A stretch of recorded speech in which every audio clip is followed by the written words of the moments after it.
أعوذ بالله من الشيطان الرجيم بسم الله الرحمن الرحيم فقال ربكم ادعوني أستجب لكم آمين يا رب العالمين الحمد لله رب العالمين الرحمن الرحيم مالك يوم الدين إياك نعبد وإياك نستعين اهدنا الصراط المستقيم صراط الذين أنعمت عليهم غير المغضوب عليهم ولا الضالين آمين اللهم اجمع شمل المسلمين والكريستيان والأمة في مدينة دبعو وسلم دائما مجتمعنا هذا بالسلم والأمن والتقدم في بلدنا هذا آمين يا رب العالمين ربنا لا تزغ قلوبنا بعد إذ هديتنا وهب لنا من لدنك رحمة إنك أنت الوهاب ربنا إنك أنت الوهاب ربنا آتنا في الدنيا حسنة وفي الآخرة حسنة وقنا عذاب النار وصلى الله على خير خلقه سيدنا محمد وعلى آله وصحبه وسلم سبحان ربك رب العزة عما يصفون وسلام على المرسلين والحمد لله رب العالمين آمين يا رب العالمين.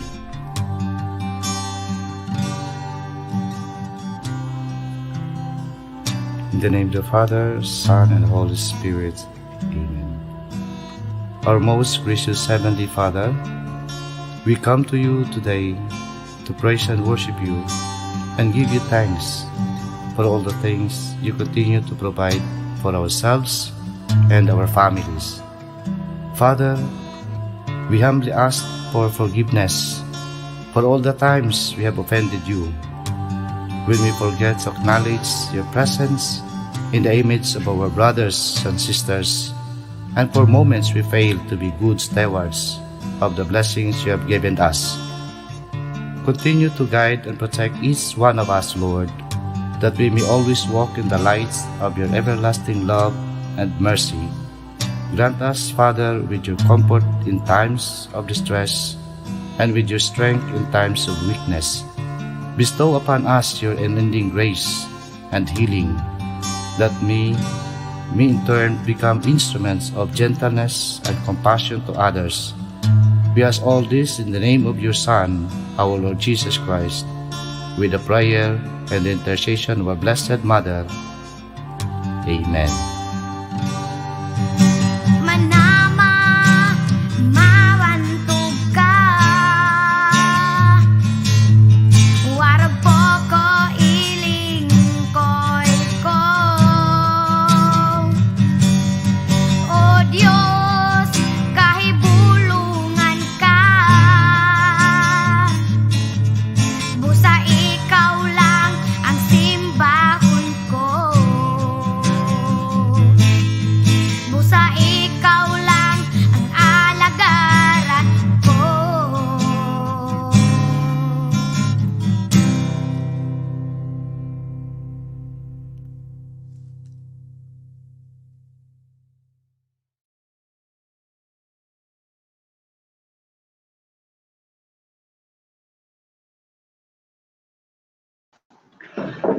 Ayan, good morning po sa ating lahat. Nagsama-sama na naman po tayo ngayon sa ating 8th episode ng Casio Technology Session sponsored by Casio Calculators Philippines in partnership with DepEd Educational Technology Unit. So today we'll be discussing about better normal, maximizing the use of Casio calculators in the new normal. Specifically, this webinar will talk about some of the tips and activities that the parents, students, and others will use in delivering new normal in education. So for this session, we will be having better normal, maximizing technology-assisted distance learning with Casio classroom technologies. On this particular session, our speaker will tell us some activities, some tips and other worthwhile activities na pwedeng makatulong in delivering quality basic education with the help of Casio calculators and yung mga applications ni Casio. And to be able for us to visit or to get to know about Casio, we can visit their Facebook page. It's https:// www.facebook.com/Casio Calculators Philippines.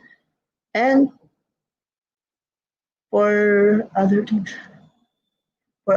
we can use edu.casio.com.softwarelicense.index.ph. So at this point, let us now call on Mr. Joel Serrano to introduce our resource speaker. Hi, good morning, Sir Buddy. Morning. Nice to see you. Yeah. Yeah. Saan balakad mo ngayon at baka nasa eskwelahan ka? Yes, Sir Joel. Yeah.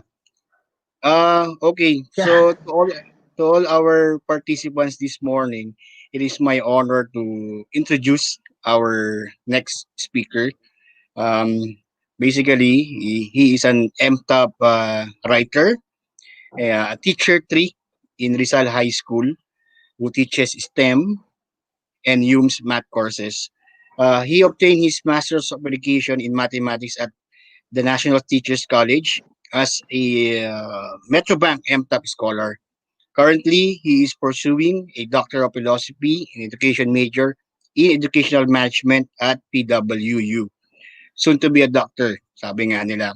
So, ladies and gentlemen, please welcome Mr. Ronald C. Locasia. Good morning, Sir Ronald. Good morning po. Good morning, sir. Good morning, Sir Joel. Maraming salamat po sa invitation sa akin. Okay. So medyo kinakabahan ako because it's my first time to be invited sa EduTech and Casio Calculator, siguro sa mga pang-tries na sa Casio Calculator. Okay, so I hope to be able to fully enjoy our discussion for this morning. Please download the Casio Emulator version 2 ng Casio ClassWiz FX 99EX. Okay? So yan po. So habang nag-aantay tayo sa ilan na maka-download ng kanilang Casio emulator, ito po yung kailangan natin i-download para ma-enjoy natin. Pero kung meron po kayong kagaya nito na calculator, mas maganda po. Pero kung wala po, it's okay. Pwede natin siyang i-download ng free doon sa website. Yata nakita ko na doon sa site, doon sa comment section, yung site kung paano natin ma-download yung FX 991EX. Okay. So, bago tayo mag-initialize, while waiting for the others to download the Casio emulator, I would like you to choose any number. Okay? Pwede natin siyang i-download ng free doon sa... Sige. Kahit ano pong number. 1 to 4. And then, from that number 1 to 4, I'd like you to multiply the number by 9. Yun na natin kung ano ang lalabas sa sagot. Multiply the number by 9.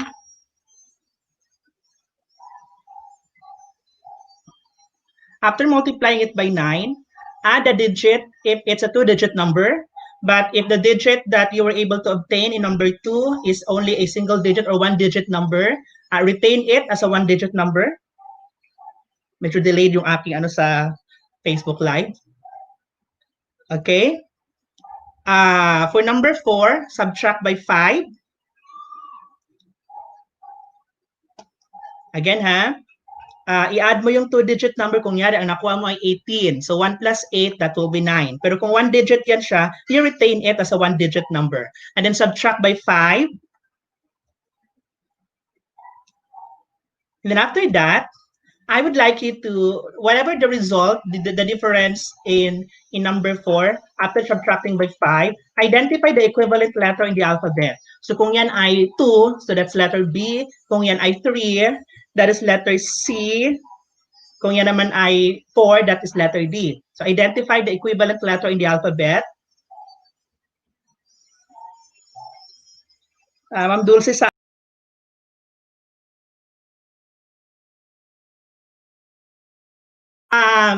and then you have the country that starts with the letter. So kung yan ay letter B, name a country that starts with letter B. Mamaya na po i-comment yung sagot ha. A country that starts with letter C kung C po ang nakuha, or a country that starts with letter D kung D po yung nakuha natin. Okay? At the end of the letter, ng ating country na nakuha, identify an animal that starts with that letter. So kung halimbawa, ang nakuha mo is Belgium. So M. Ano yung animal that start with letter M?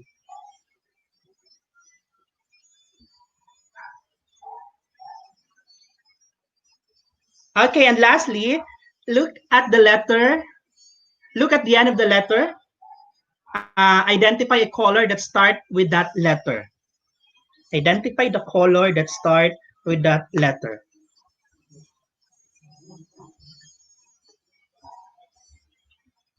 Okay, if you are ready, I'd like you to comment the result of the paradigm that na ginawa natin in an open perspective. I-comment natin, baka tingnan natin kung pare-parehas. Thank you, Ma'am Princess Sardinia.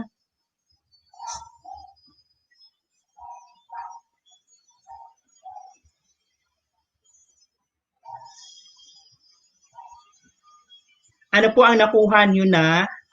At the end of the letter, identify a color that starts with that letter.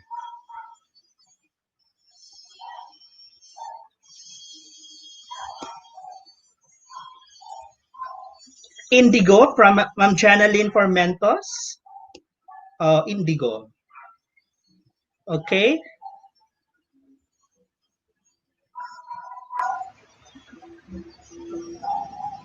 Green from Ma'am Lovely Ochea. Red from Ma'am Chris Marcelo. White from Francesca Lecero Ramirez. Orange from Syra. Ma'am Soraki Orange. Red from Mariel.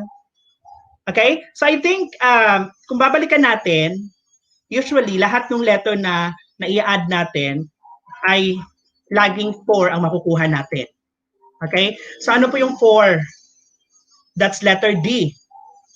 Okay? So letter D, maraming possible na pwede ka makolect. Denmark, Dominican Republic. Okay? And then, indigo, orange. Okay, very good. So majority po na nakuha natin ay orange. Like, anyway, yun po ay isang motivation na baka nag-aantay tayo sa ilan na mag-download ng kanilang ClassWiz, Casio, okay, Emulator. Okay, I think we are all set and ready. Antayin ko na mag-flash sa aking screen. Now, today's lesson is about quadratic equation and quadratic inequalities. Medyo kakaiba yung setup natin ngayon na ang learnings ng pagtuturo at the same time. Kakaiba yung way natin ngayon na ang delivery of lessons. At naniniwala ako na ang learnings ng isang estudyante sa kasalukuyang sitwasyon natin ay hindi lamang nakaatay na responsibilidad para sa ating mga guro, kung hindi katuwang dapat ngayon ng mga magulang. So naganda ako ng mga suggested, hindi ko naman sinabing ito yung tama, na pwedeng gawin ng mga magulang kung tutulungan nila ang kanilang mga anak kapag gagawa na sila ng assignment or activities. Para naman sa mga teachers, ano yung pwede nilang gawin during the first week or first 2 weeks ng kanilang discussion. At para naman sa mga estudyante, papaano ngayon yung technique na gagawin nila? Kasi remember, the 1 hour classroom discussion is different from 1 hour online teaching and online learnings. Nakakapagod talaga siya. Na-experience namin yan. Okay, as a sort of review, a quadratic equation in one variable is an equation in the form of ax squared plus bx plus c is equal to 0. Okay? In a quadratic equation, a cannot be equal to 0 because once a is equal to 0, that is no longer a quadratic equation. But b and c can be 0. Okay? Take note, ha, parents, teachers, and students. I know teachers know this one. B and C cannot be equal to 0 kasi hindi siya magiging quadratic. Okay? To solve the quadratic equation means to find the values of x that will satisfy the equation. Some common mistake na nangyayari kapag ang lesson ay quadratic equation, whenever nakakakuha ka ng value ng variable, it's automatic, it's the right answer. Even I, teacher, medyo nagkakamali ako niyan. You have to go back to check your answer because maybe that might be correct as the value of the variable, but that will not satisfy the given equation. So teachers, we have to be very careful in giving instruction. Okay? Paano ba tayo, sir, maglalagay na instruction na hindi nakakalito sa estudyante? Let us say, for example, number 1. I hope you're ready with your Casio ClassWiz emulator. Find the value of the variable that will satisfy the given quadratic equations. Teachers, pansinin natin yung aking direction. You have to be very clear with the instruction, lalong-lalo ngayon.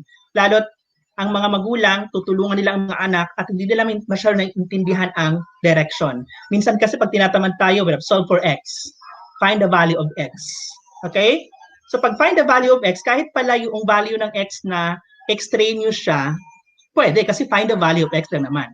It should be, ang suggestion ko lang po find the value of the variable that will satisfy the given quadratic equation. So students would have an understanding that dapat ang makuha kong value ng x dito is yung magsasatisfy sa aking quadratic equation. Because sometimes students know how to do math.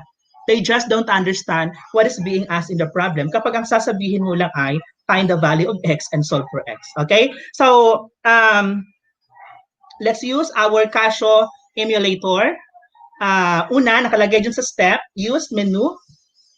Ito po yung menu. Yan ko lang siya.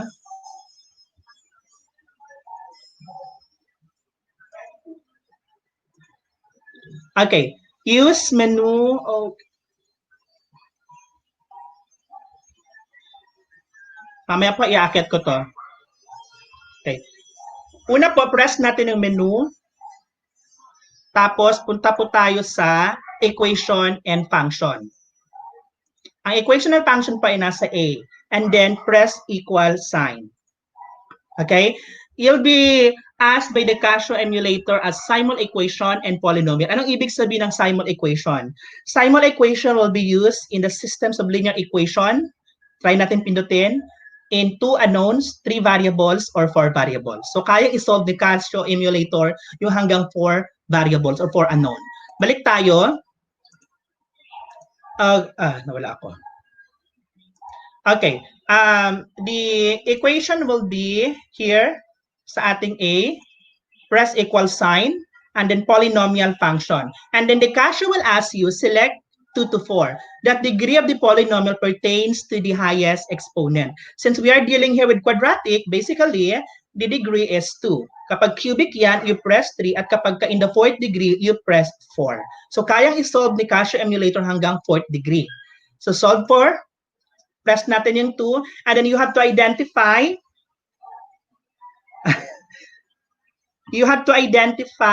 yung mga numerical coefficient. Ano-ano ang mga numerical coefficient ng 2x squared plus x minus 3 is equal to 1. So una, meron ka ditong A. Ang A natin dito ay 2. Ang B natin dito ay 1. At ang C natin dito ay negative 3. Before I forget, in order for us to use the Casio ClassWiz in solving quadratic equation, dapat naka-express yung ating quadratic equation in the form of ax squared plus bx minus c is equal to 0. In the case of number 1, naka-express na siya into ax squared plus x minus 3. Okay? So, i-input lang natin yung mga numerical coefficient. That's 2. And then press equal sign. Our b here is 1. Press 1. And then equal sign. And our c here is negative. Ang negative po ay nasa column ng shift. Wag natin gamitin yung minus. Gamitin natin yung negative side. Wag tayong malilito sa minus and the negative sign. This is negative and then 3. Ay, ano nangyari? Saan ako? Oh, wala pala. Sorry. Minus 3. Okay, ang sabi ng calculator natin, syntax error kasi mali yung function na na-input natin. So that will be equals. So press again equal. So the value of x sub 1 will be 1. And the value of x sub 2 will be negative 3 over 2. And then, ano nangyari? Saan ako? Oh, wala pala. Sorry. Minus 3. Okay, sabi ng calculator natin, syntax error kasi mali yung function na nag-input natin. So that will be equals. Kasi every time na maglalagay ka sa Casio ng numerical coefficient, you have to press equal sign. And then press equal sign again. May nakita ka dyan, minimum of y equals yx squared plus bx plus c. X is negative 1/4. While the y is equal to negative 25 over 8. Ang ibig sabihin po nito, this is the point of the parabola, yung turning point ng ating parabola. Since a here is positive 2, so basically the parabola opens upward at ang kanyang lowest point is at negative 1/4 at saka negative 25 over 8. So technically, the graph of the parabola falls in the third quadrant. Now, merong ibang gamit, yung minimum ng x at saka ng y natin. Na gusto ko sana i-discover nyo. Kasi, pwede mo siyang magamit doon sa pag-transform ng 2x squared plus x minus 3 into a completing the square. Okay? Bibihira kasi ng mga teacher na magsasabing, express this one into completing the square. Usually kasi magsasolve. Pero kung gusto mo ng unique din na pwedeng matutunan dito sa ClassWiz natin, ang x natin na minimum at saka yung y natin na minimum will be used to transform the quadratic equation into a completing the square. Okay? So, the answer will be, ano yung sagot natin dito doon? X is negative 3 over 2 rather, and x sub 2 is positive 1. Nakuha po ba?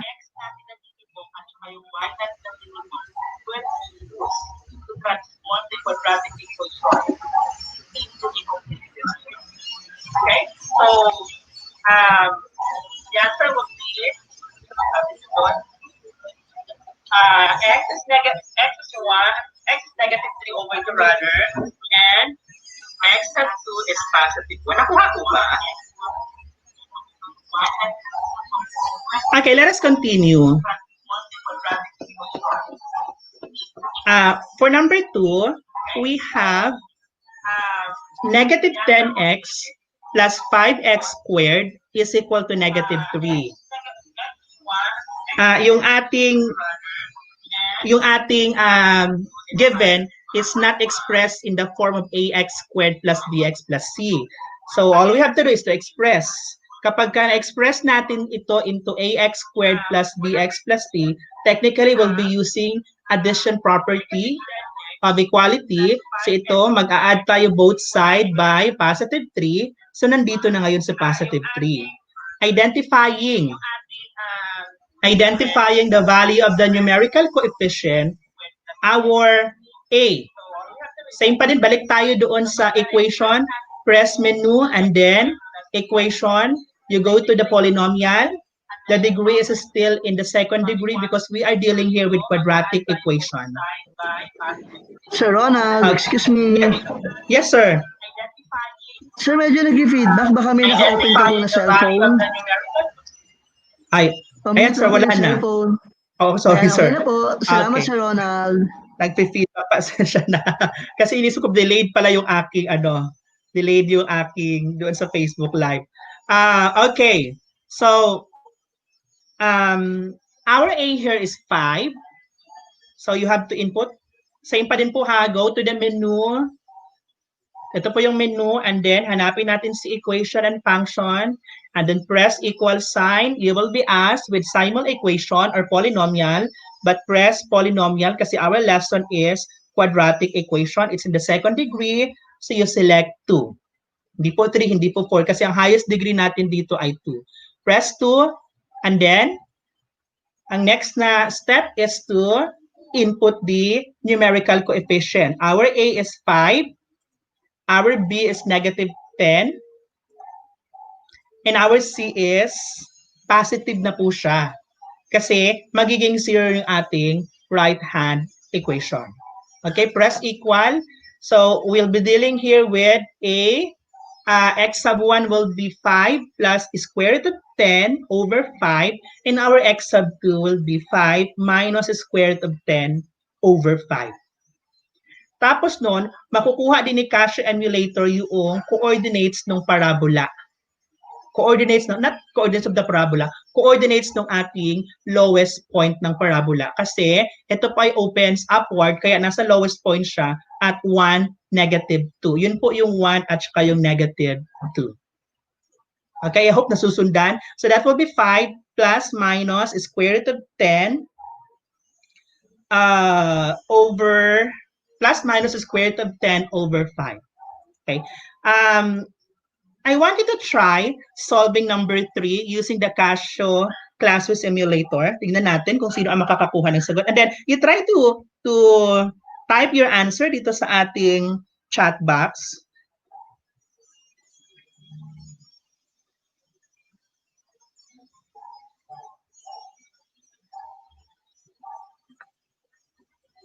Sige, bigyan ko po kayo ng siguro mga 2 minutes since nasa Casio ClassWiz naman tayo. Nag-ano pa lang po tayo, nag-review, hindi pa talaga tayo nagbibigay ng mga suggestions or activities para sa mga parents, mga teachers na pwedeng magamit nila kapag ganito po yung lesson nila during the first 2 weeks ng opening po ng klase.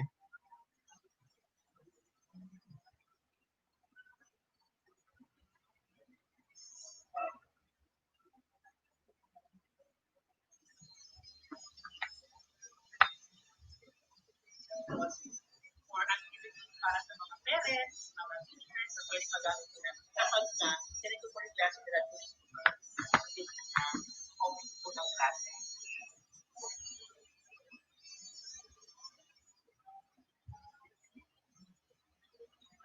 Okay, may nakakuha po.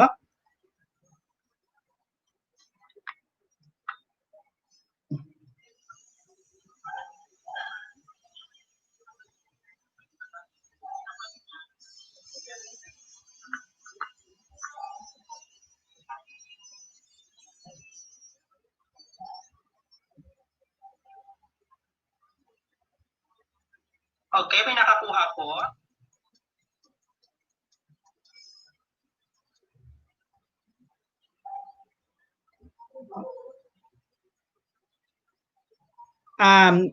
Siguro square muna natin ito no, sa mga estudyante na nakikinig.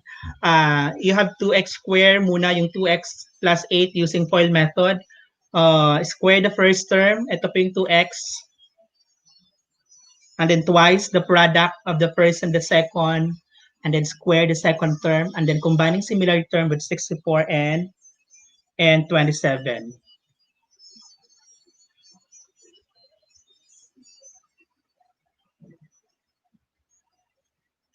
Okay, from Sir Carlo Tenso, x is -8 plus minus square plus minus 3 square root of 3 over 2. Tama, sir. Sir Tenso. We have -8 plus minus 3 square root of 21 all over 2. From Miss Daisy Dolor, 3 square root of 3 minus 8 or plus minus 8. Parang nabaliktad, Ma'am Daisy, ano? All over 2. We also have Sir Willard Buban, -8 plus 3 square root of 3 over 2 and negative 8 minus 3 square root of what's this? Square root of 3. Sige, solve natin. Ang magiging a na natin dyan will be 2. Sorry, not 2 but 4. So degree is 2. So we have 4. And then the numerical coefficient will be, the value of b is, that is 632. And then the value of c will be what? Ang c natin dyan ay, this is 64. 64 minus 27, that's 37. Positive 37. So x is negative 8. Okay. So mali yung aking sagot. Negative 8 plus square root of 3 and negative 8 minus square root of 3. Tama po. Negative 8 plus minus square root of 3. Okay. Next. Let's try this one. Okay. Para sa mga teachers na ang lesson ay ganito, you could adapt this kind of activity. Paano, sir? Kapag naka face-to-face ka, maganda sana ito. Pero pwede mo rin siyang gawin kapag ka naka-online teaching ka. Pag nasa face-to-face kasi, may mga clue. Gagawin mo sa mga estudyante mo, gagawin mo siyang parang criminal investigator. They are going to be the criminal investigator. Mayroong isang crime scene and isosolve nila ang crime scene using the quadratic equation na mga clue. Okay? Dahil naka-distance learning tayo ngayon, kung pwede mo pa rin siyang gawin. Paano, sir? So the direction would be calculate each solutions. When you find the answers, you should eliminate the suspect name on the card from the list. Each correct answer will eliminate one choice. Solving the case, how to solve, when you all have finished all 10 questions. Usually po, kapag medyo nasa klase ka, pwede mo siyang gawing 20 questions. You will be left with one hero, one villain, and one location. These are the answers to the mystery of who killed the wise. Yun ang purpose natin. So, ang setup, ganito po. Masyado siyang maliit, pero palalaki natin mamaya.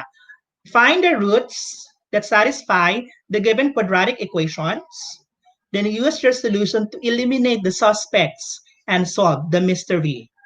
Yung matitira po dito sa ating who killed why, who, what, with what, where did why killed, ang matitira po dyan, yun po yung sagot dito sa it was who with a what and a where.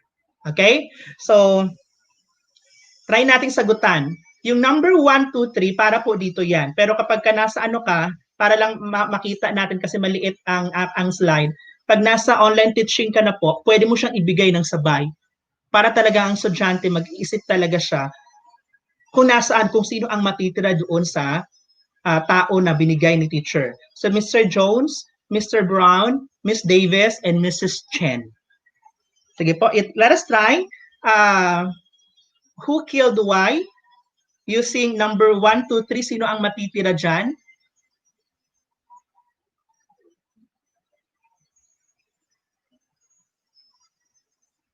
You just have to use your Casio ClassWiz. Number 1 is Mrs. Chen. Wow, Jennerson Angalia. Bilis. It was Miss Chen or Mrs. Chen. Now, teachers, pwede mong palitan itong mga pangalan. You can use the name of your teacher, of your co-teachers. Pero make sure lang na medyo hindi siya maging katatawanan kasi baka mamaya isipin ng mga estudyante, yung teacher na to yung killer pala ni Y. Okay? Pwede ka rin mag-invento ng mga pangalan.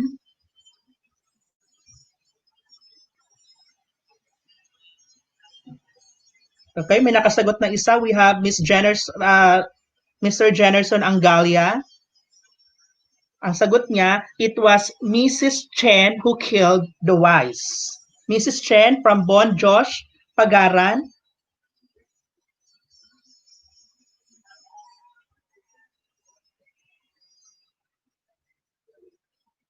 Para-parehas ba ng sagot si Mrs. Chen?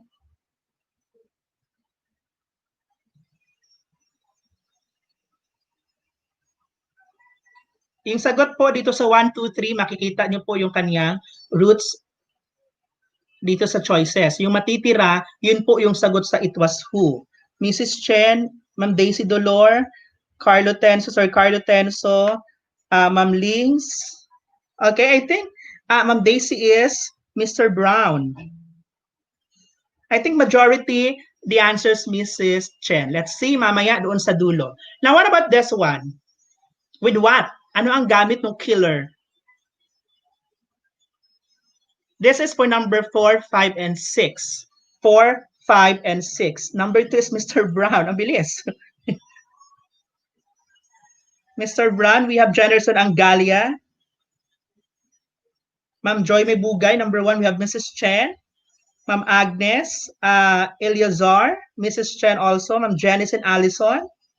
Also, the answer of Ma'am Janeline Allison is Mrs. Chen.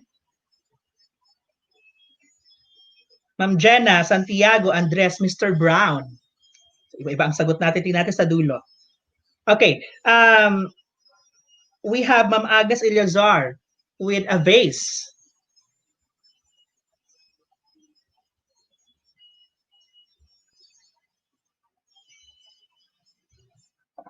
It's for number 4, 5, and 6 po ha.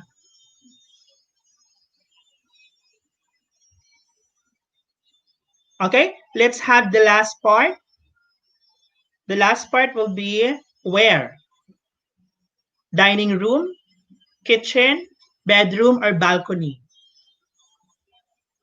That's for number 7, 8, and 9. Vase. Shout out daw po kay Mr. and Mrs. Jade Magaling. Okay. Si Mrs. Jade and Mr. and Mrs. Jade Magaling, isa po yan sa mga mga veterano ng MATHtech, powerhouse yan sila mag-asawa. Hi Ma'am Jade and yung husband niyo po. Hello. Mrs. Cheng, nabago na base, okay. Where did yung pumatay ka, yung killer ni Y, saan ginawa ang crime? Sa dining room, sa kitchen, sa bedroom, or sa balcony? Dining room, from Jennerson Angalia. From Sir Luis Vicente Orais, balcony. From Ma'am Jenna Santiago, vase. Sir Jericho Solano, vase. Ma'am Rachel Hakuba, dining room. Carl Peter Balubal, Sir Carl, dining room. Okay, vase. So, let's see kung ano ang sagot po. Okay, it was Miss Davis with a knife. And saan po nangyari yung ating crime scene? Sa balcony po ginawa ni Miss Davis ang pag-kill kay Y using a knife. Hi, Sir Taki Kun. Hello po from the Division of Malabon. Balcony, very good. Okay, so ano po ba yung rationale bakit ko binigay ito? Minsan kasi kailangan ng mga estudyante ng something new dito sa activity ng lesson na to. Alam natin class, alam natin kung sino man po ang parents o teachers na mag-agree sa akin na marami talaga yung ayaw sa math. And as a teacher, you had to think of ways how to get the attention of your students. Mapa-online class man yan o mapa-face-to-face man yan. Okay? Hindi ko alam kung ano mga strategy ang ginagawa nating mga teachers na magustuhan nila ang mathematics. Kasi for me, parang kailangan mo iparamdam sa mga estudyante mo na nag-care ka sa kanila. And it's very difficult for us teachers, especially math teachers, to do it in front of a computer screen nowadays. So para maramdaman naman nila na pag-aarin natin ang bigat ng topic sa math, pwede natin gawin yung mga ganitong activities. Okay? Now, another activity. Hi, Ma'am Orange, Jerwin. Hello po. Another activity na pwedeng magamit po ng mga parents and teachers para sa topic na to is, tatawagin ko siyang quadratic land. Ba? Tayong mga millennials, lumaki tayo na nakalakihan natin ang laro ng Snake and Ladder. Sino bang hindi nag-enjoy ng larong Snake and Ladder ng mga panahon na yon? Nakakalungkot kasi yung mga Generation Z ngayon, hindi na nila na-experience yung paglalaro ng traditional na Snake and Ladder. Ngayon, pwede nating ilagay ang quadratic equation sa paglalaro ng Snake and Ladder. Okay?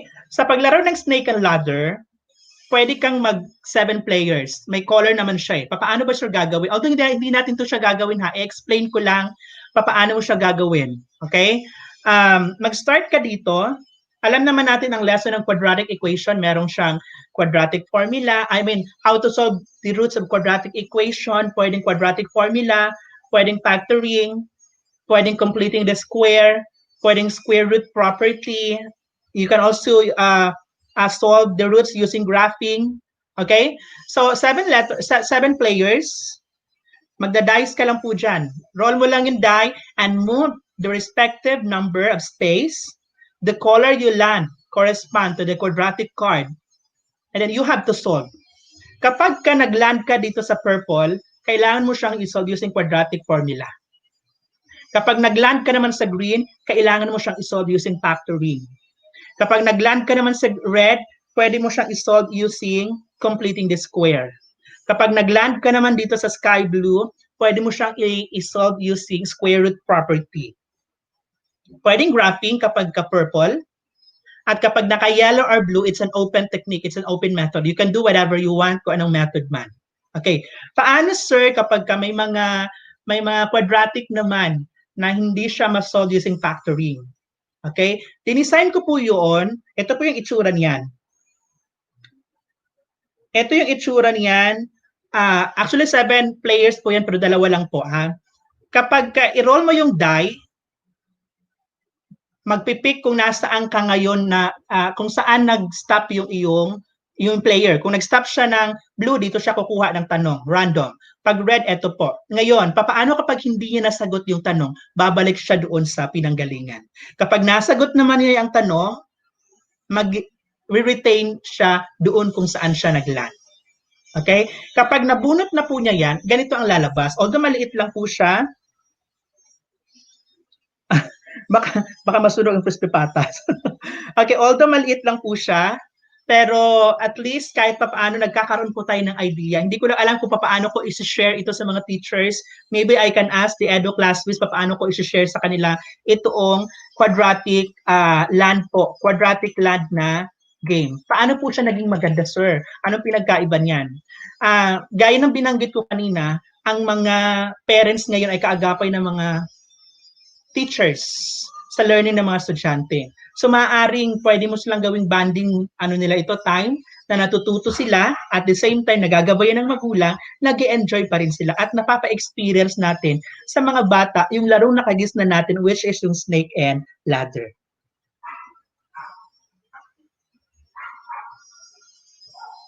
Okay. Now, ito po yung itsura niya. So we're done with the quadratic equation. Now let's do the quadratic inequalities. Quadratic equation and quadratic inequalities have the same way of solving. Almost. Hindi ko naman sinabing the same. Almost the same. Using ClassWiz pa din siya. Okay? As a sort of review, on solving quadratic equation, solving quadratic inequality po pala. Solving quadratic inequalities involving the quadratic form of ax squared plus bx plus c. But we need to consider 2 basic theorems. The product of 2 quantities is positive if both are positive. At kapag negative naman, both are negative, yan pa rin po ay positive. The second theorem will be the product of 2 quantities is negative if one quantity is positive and the other is negative, and vice versa. Okay? Next. So find the solution set of the following inequalities. Mali po yung aking tanong ha. Dapat po ang tanong dyan, find the solution set of the following quadratic inequalities. May kulang lang. Ulitin ko po, the instruction would be, find the solution set of the following quadratic inequalities. Bakit ba, Sir Ronald, very particular ka sa pagbibigay ng instruction? maniwala man kayo o hindi, pagdating ng grade 11, maraming mga estudyante ang nalilito sa quadratic equation, quadratic inequality, at saka quadratic function. Same with linear function, linear inequality, and linear equation. So, hindi na sila magtatanong, anong form ba to? Ay, nasa instruction. It's a quadratic inequality.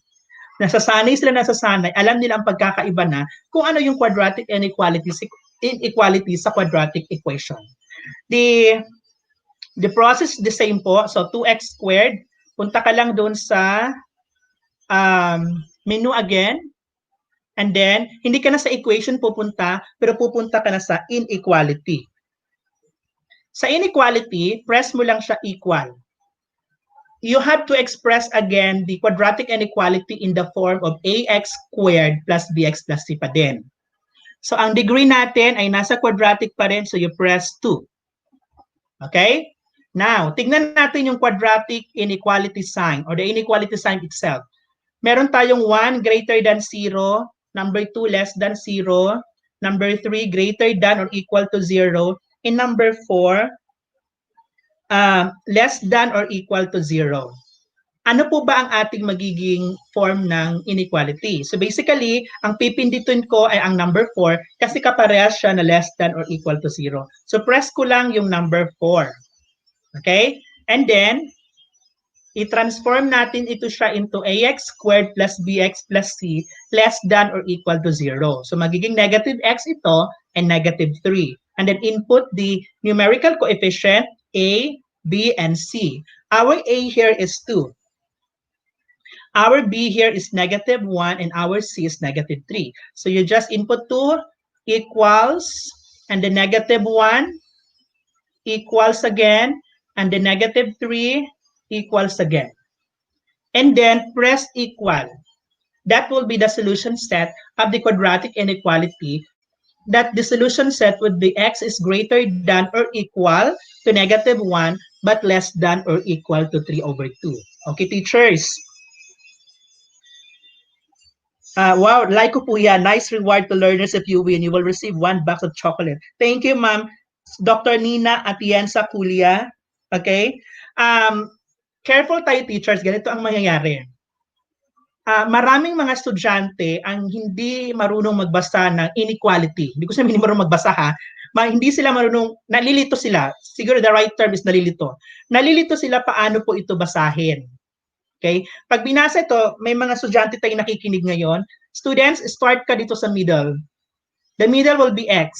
X will be greater than or equal to negative 1, but less than or equal to 3 over 2. Hindi mo siya pwedeng basahin nagmula sa right, papunta sa left na 3 over 2, greater than x, greater than negative 1.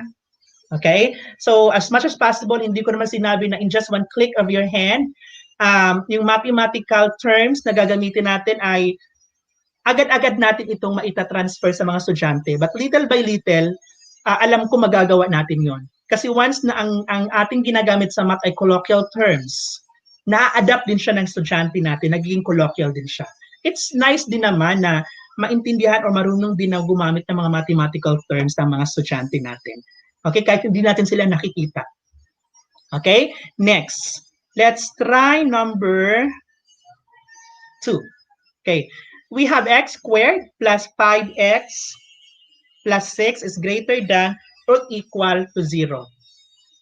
So press mo lang, equals again, inequality again, the numerical coefficient is 2, but this time naka-express na siya into ax squared plus bx plus c is greater than 0. Ang aking kukunin ngayon is si number 3 naman kasi yun ang kaparehas niya, greater than or equal to 0.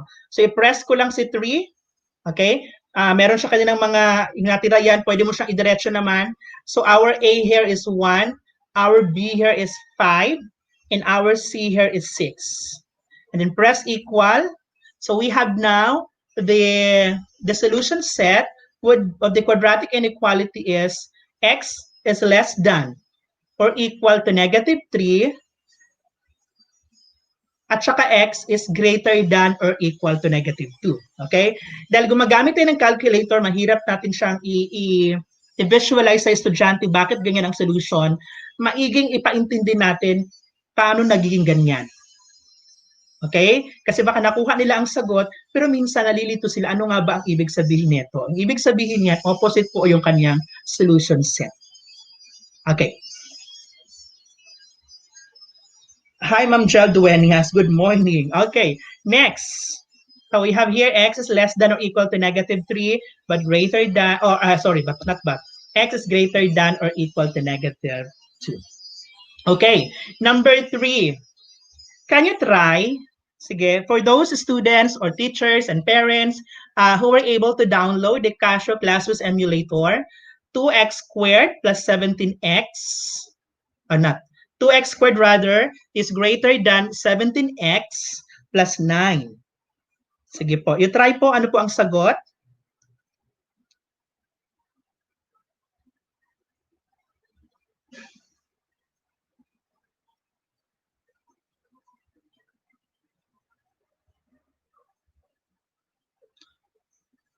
Sir Nikki Dolor, hello, good morning. Ma'am Victoria Manansala, hi, from Taytay, Rizal.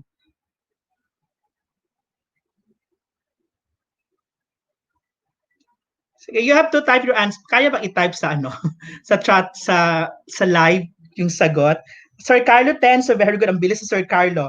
X is less than -1/2 and then X is greater than 9. Tingnan natin kung tama si Sir Carlo Tenso.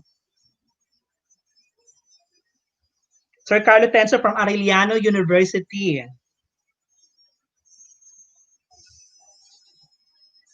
From Generation Anggali, I think he's from Pamantasan ng lungsod ng Pasig. Factors are 9 and -1/2.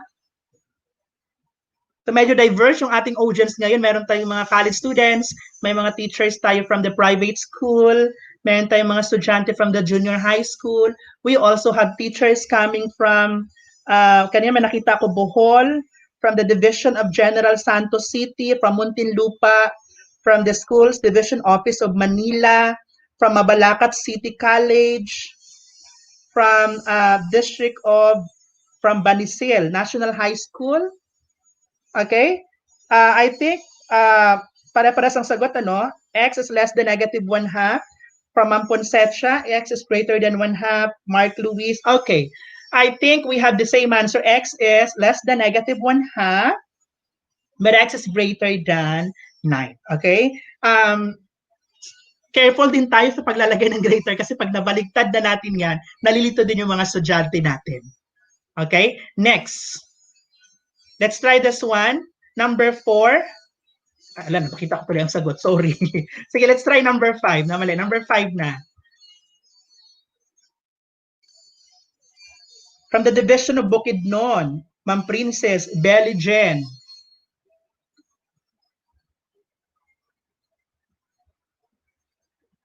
Okay, you try to solve. Actually, kahit hindi mo siya i-solve, alam yung sagot. While waiting doon sa sagot, you can type kung saang school and division po kayo galing.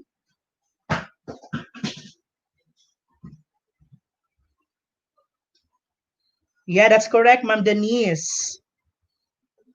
From Araulo High School, Ma'am Cathy Binondo.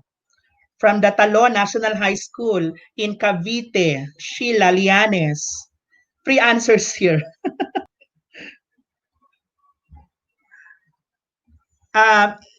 Minsan ibibigay mo rin to teachers sa mga estudyante. Tapos let them realize bakit nga ba ganun ang sagot. From the Division of Masbate Province, Ma'am Caroline Oliver.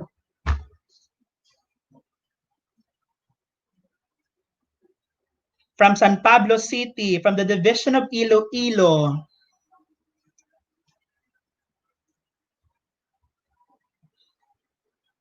From Tigbao District, Zamboanga del Sur, Ma'am Paula Margaret Arimado. From Caloocan High School. Okay, the answer there will be no solution. Kasi, pag iano natin yan sa Casio ClassWiz, ito po ang lalabas. Actually, kahit hindi mo siya i-solve, bakit? What will be the value of the variable which is x that will make the whole quadratic inequality less than 0? So meaning to say, ang hinahanap natin dito ay negative. And there is no value of x that will make the whole, itong nasa left side natin, into negative. Kasi yung ating exponent ay 4 at saka 2, naka-even po siya. Okay? So ilalagay niyo po is no solution pero ibibigay mo pa rin sa mga estudyante kasi minsan sila nagso-solve lahat, hindi na nila ina-examine yung given. Now, we are not going to solve this one, but this is a suggestion para sa mga teachers and parents na tutulungan ng mga estudyante nila about quadratic inequalities.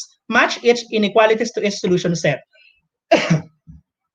Ang likod niyan, meron akong nilagay na hidden parang saying or picture. This is 1, 2, 3, 4, 5, 6, 7, 8, 9. Kailangan mo lang pagtabihin yung quadratic inequality sa kanyang solution set. Okay? So pwede mo itong isend sa mga estudyante mo, tapos sa mga estudyante mo ikakat mo, or pwedeng ikaw na mismo ang mag-cut, tapos sila ang magbabalik sa iyo. Pwede mo rin siyang gawin doon sa PowerPoint na kung saan sino ang magkakatabi dito, anong number, para mabuo mo yung ito siya. Ninumberan ko lang po siya pero hindi po ibig sabihin na yun po ang pagkakasunod-sunod. Para lang makita niyo na pagtatabihin, ito ang magiging itsura. Okay? Now, you could also use this one, quadratic inequality. Kapag kayo ay nag-online teaching in Google Classroom, pwede mo to siyang gawin sa breakout session. Igrupo mo yung mga estudyante mo. Okay? How many can you get in 3 minutes? Yung lahat lang na pwede mong lahat ng mga, yung kaya lang ng estudyante. Kasi ito naman is parang after na master nila ang quadratic inequality. And you have the Casio ClassWiz that will help you solve the following quadratic inequality problems. Okay? Ito yung magiging sagot niyan. Now, let's try to solve for the roots. Okay. Now, extend ko yung ating quadratic inequality and equation. Paano yan, sir? The process is the same. Solve for the roots. Ibig sabihin, ano yung magiging value nitong x? Nag-0 siya. So, menu. And then, hanapin natin yung equation kanina. And then you get the polynomial pa din. So this time, hindi mo na kukunin yung second degree. Kasi ang degree natin dito is in the fourth degree. Press na natin yung 4. Same thing na ginagawa natin doon sa quadratic equation, you identify the value of A, B, and C, as well as the constant term. So in this case, our A is 6, our B is 1, our C is negative 56, our D is negative 9, and our constant term is 18. So 6, press equal. Every time na mag-input po kayo na ang numerical coefficient, and then press 1 equal. Negative 56, press equal, and then we have negative 9, and then lastly, we have positive 18. And then, equal natin. So, our x sub 1 will be 3. X sub 2 is negative 1/2. X sub 3 is negative 2/3. X sub 4 is negative 3. So, imagine mo kung yan ay isosolve natin. So, medyo mahaba ang gagawin natin. Ito si ClassWiz, pwede mo siyang gawing pan-check. Malaki may tutulong ng Casio ClassWiz lalo sa mga magulang para malaman nila kung paano or ano ang na-check at the same time yung tamang sagot. Okay? So, ang apat na roots again ay 6. Wala na ako. Asa na? 6. We have 3, 1/2, negative 2/3, and negative 3. Those are the roots of the function.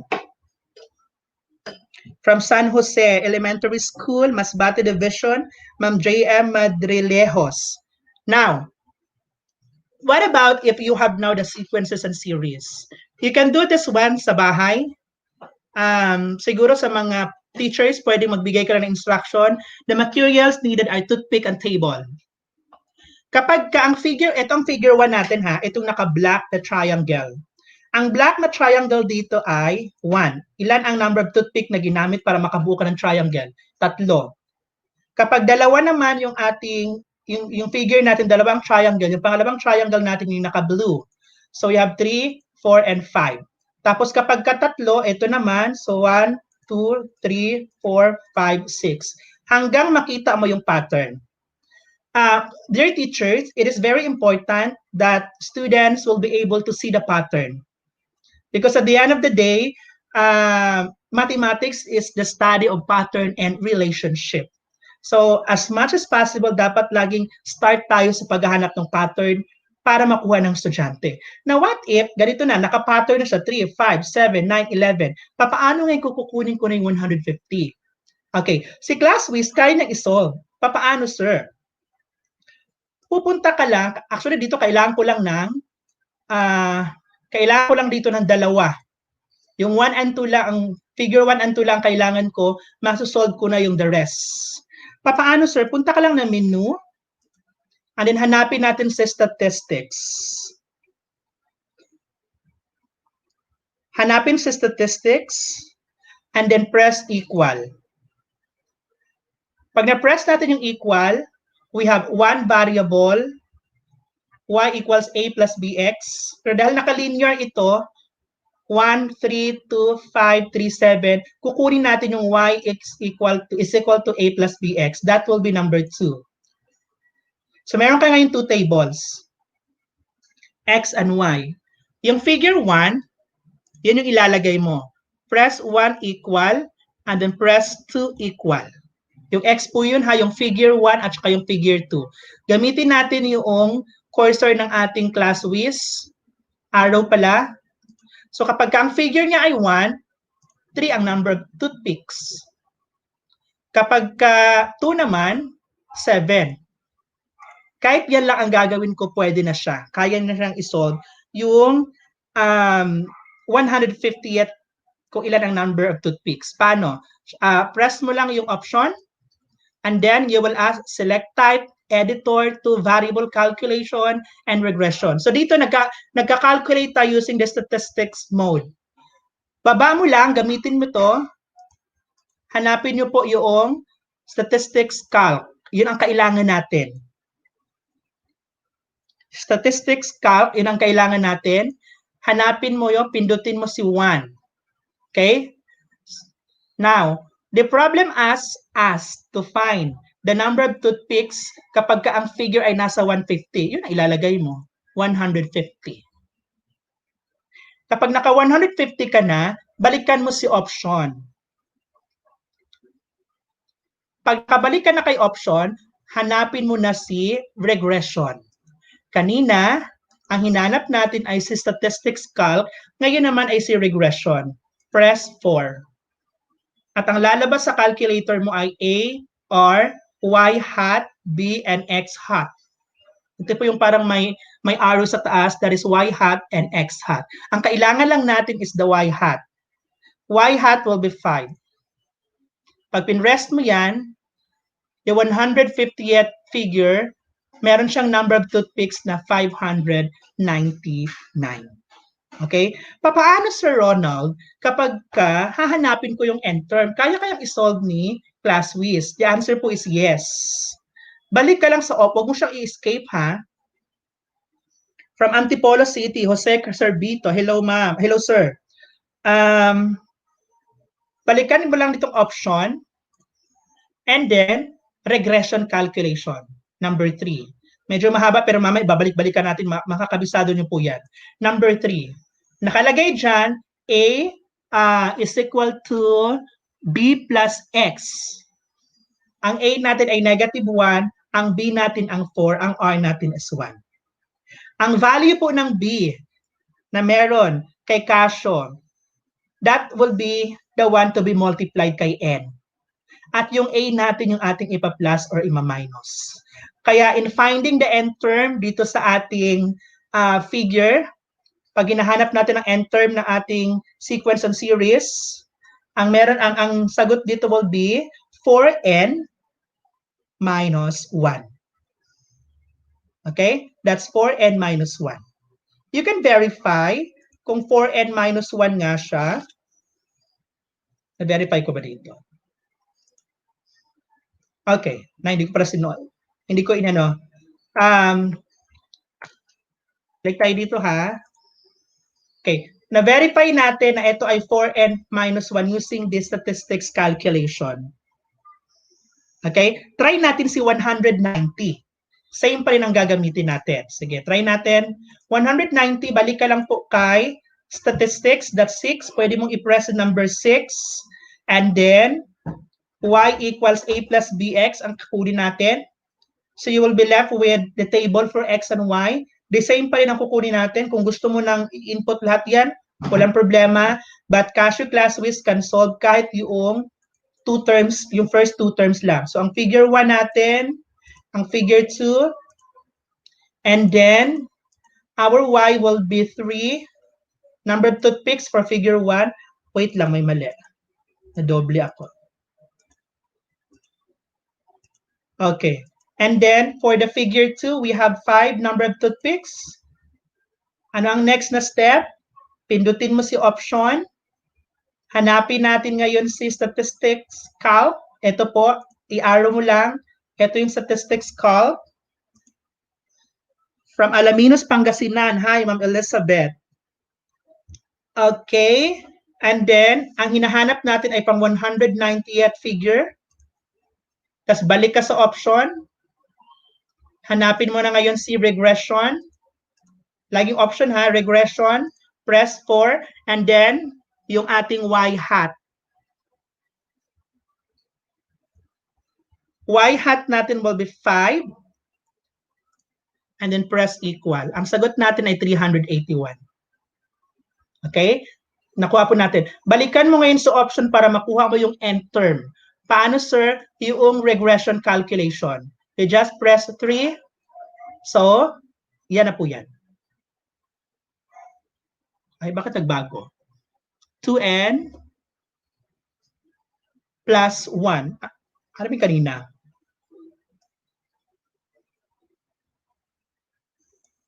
Oh.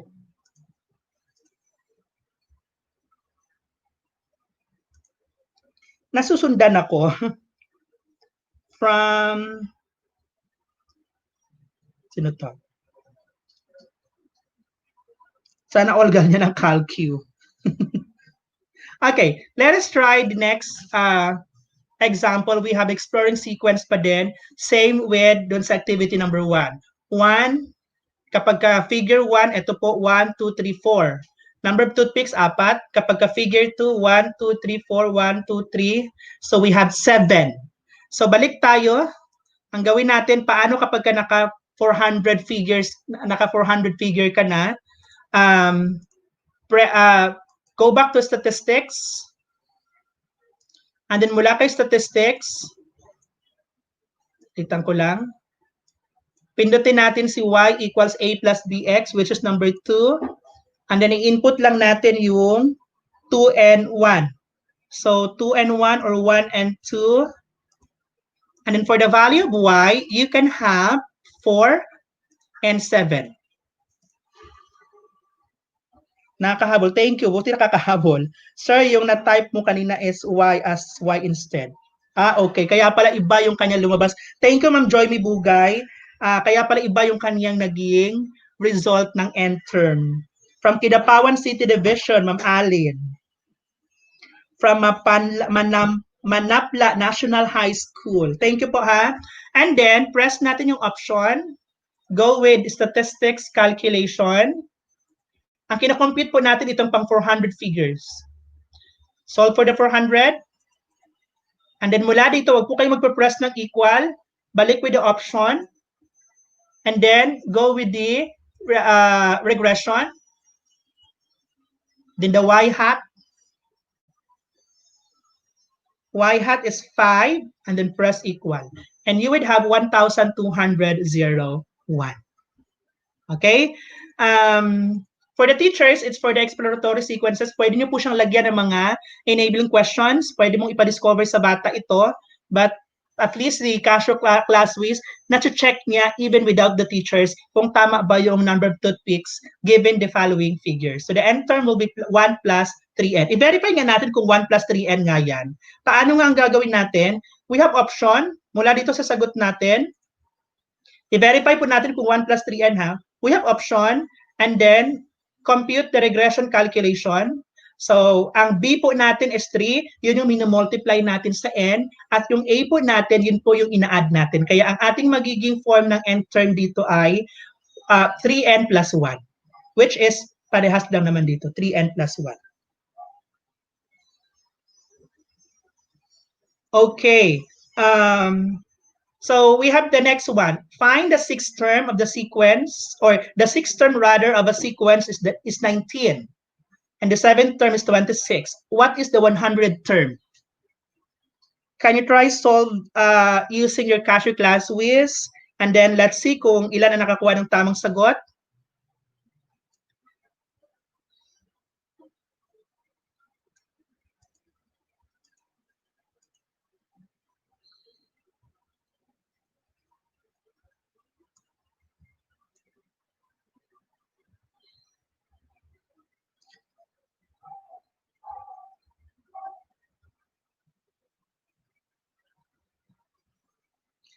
You can type your answer. Anong lumabas po sa, ano ang pang 100 term kapag ang 6th term ay 19 at ang 7th term ay 26?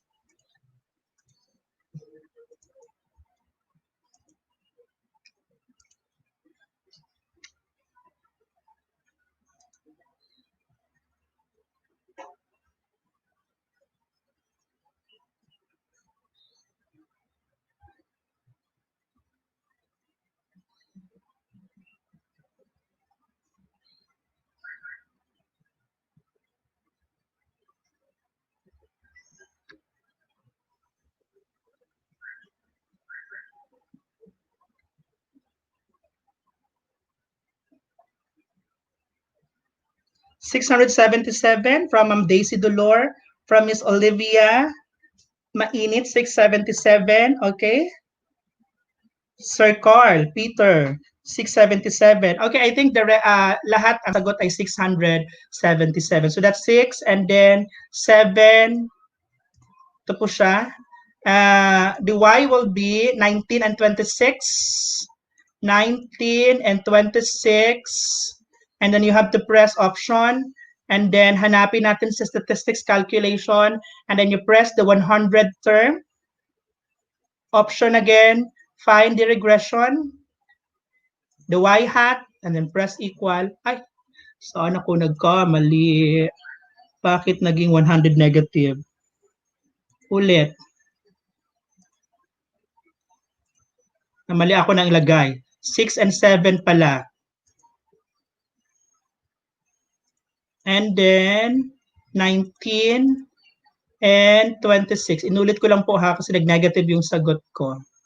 And then statistic, just to verify the answer, 100. Press option, regression, and then the 5 hat. The answer is 677. I think the rest naman pare-pares ng sagot. Okay, you can also use this one. How many squares in the figure? Kung wala to, madaling makuha kasi kailangan ko lang 1 at saka yung 2 lamang. Makukuha ko na agad kahit na anong figure using the same process na ginawa po natin doon sa figure. How many squares are in the nth figure? Okay? So, pwede mong gawin. Paano ko i-verify kung 4n plus 1 nga siya? Tingnan natin kung paano. Using as well the statistics mode. That's number 6. Press 6. And then, punta ka doon sa Y. Yung ginawa nyo kanina, the same lang din po. Ano yung figure 1 natin? That's 1 and 2. Ilan yung number of squares sa number 1? 1, 2, 3, 4, 5. For number 1, we have 5 squares. For number 2, ilan? Bilangin natin. 1, 2, 3, 4, 5, 6, 7, 8, 9. So, kahit yung number 1 lang tsaka yung number 2 ang kukunin natin, pwede. Mag-alat ka lang siguro kahit na kunyari kukunin mo yung pang third term. Sorry. Kukunin mo kunyari yung pang third term and then press, kunyari lang to, although kaya mo isolve yung yung pang third kahit hindi mo ginagamitan ng ClassWiz. Para lang ma-verify natin kung tama ba yung kanyang itong 4n plus 1. So we have option, and then you go with the regression, 5 hat equal. So that is 13. So para ma-verify po natin to, you go back with the option, and then regression calculation. That's number 3. So, tingnan natin. Ang A po dyan, sorry, nawala ako. Ang A po natin dyan ay 1 at ang B natin ay 4. Gaya ng sinabi ko, B will be the one to be multiplied sa ating N. Kaya siya magiging 4N at yung A natin will be added or subtracted kay 4N. Depende kung ano yung value ng A. So tama po yung lumabas. Kasi kahit po nasa bahay lang po yung ating mga bata, si magulang kaya niyang i-verify yung sagot ng mga estudyante. At the same time, yung estudyante, kaya niya ring i-verify yung kanyang sagot nang hindi na kailangan pa ng malaking yung bago mo ipasa yung worksheets mo, na-check mo siya at the same time. You can also use this one as an exploring sequences. Although it's very easy, I know to some of you, this is just a piece of cake. The Jewish holiday Chanukah is celebrated by lighting a candle for 8 days. On the first night, 2 candles are lit. On the second night, 3 candles are lit. And on the successive night, an additional candle is lit. Every night, new candles are lit. How many candles are needed for the all 8 nights? Pwede po siya gamitin, teachers. And then, eto naman, to all teachers na nagtuturo ng sequence and series, pwede mo siyang gawin na naka-PowerPoint laro. Pwede mo rin siyang i-send sa bata using Google form. Okay? I-try natin siyang sagutan para ma-experience natin kapag ka nagsasolve ang mga estudyante kung gaano siya kahirap o gaano siya kadali. Nung sinubukan namin ito, isa sa mga estudyante nag-try siya mag-solve in 5 minutes, isa sa estudyante nag-try mag-solve in 3 minutes using ClassWiz, at isa sa kanila nag-try in 2 minutes, natapos niya ang 10 problems. The direction will be, solve each problem, write down the code associated with each correct answer. You will need the correct combination to help Louis the dog escape. The game plan here is to help Louis escape from the police department by getting the correct code. Okay? So, you have 10 questions. Calculate the 12th term of the following arithmetic sequence. Ang choices po ay 51, 47, 43, at ito yung code. Okay. Can you try 10 problems lang para lang ma-experience natin kapag isineset natin ito sa mga estudyante kung gaano siya kahirap o gaano siya kadali. Meron naman tayong ClassWiz so we can verify it. Same po, gamitin natin yung ating statistics mode ng calculator. Sige, I'll be giving you, I think, kaya yata ng 1 minute or 30 seconds each problem. Sige, tapos ilista nyo lang po, mamaya nyo na sabihin yung sagot. Tingnan natin kung ilan ang nakakakuha ng tamang sagot. Nasa dulo kasi yung answer key. Sige, teachers, parents, and students, let's try to answer number 1 in 30 seconds. Code po ang kailangan, hindi yung choices.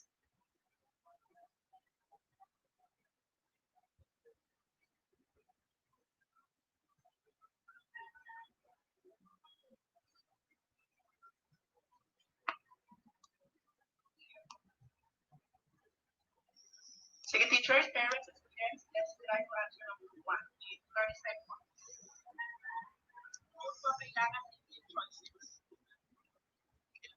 From Lanao del Sur, Ma'am Sara Sulaiman Makadindang. Hey, ma'am. Mamaya niyo po ilagay yung sagot.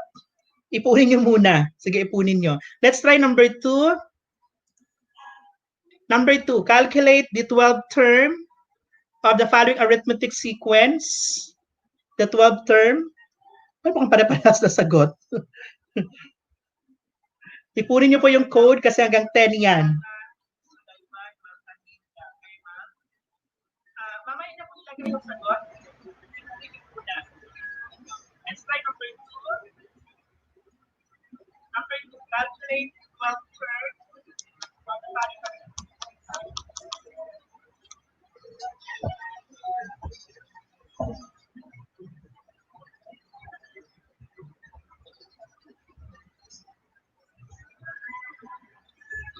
Okay, number 3.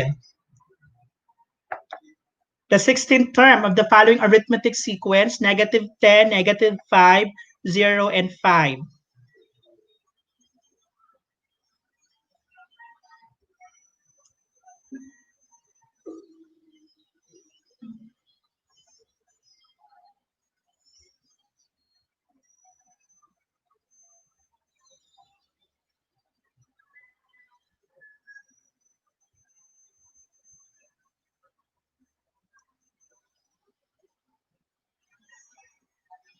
Next, number 4.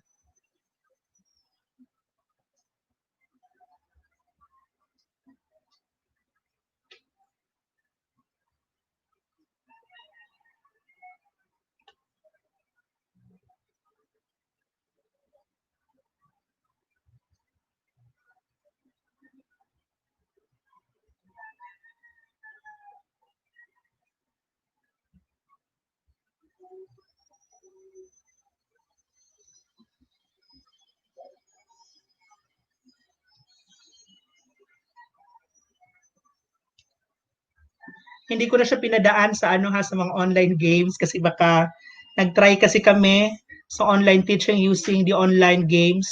Medyo hindi siya ganun ka nahirapan. Hindi ko rin to nahirapan ng mga estudyante namin. Let's have number 5. Good morning, Ma'am Revi Santos. Thank you po sa pag-support.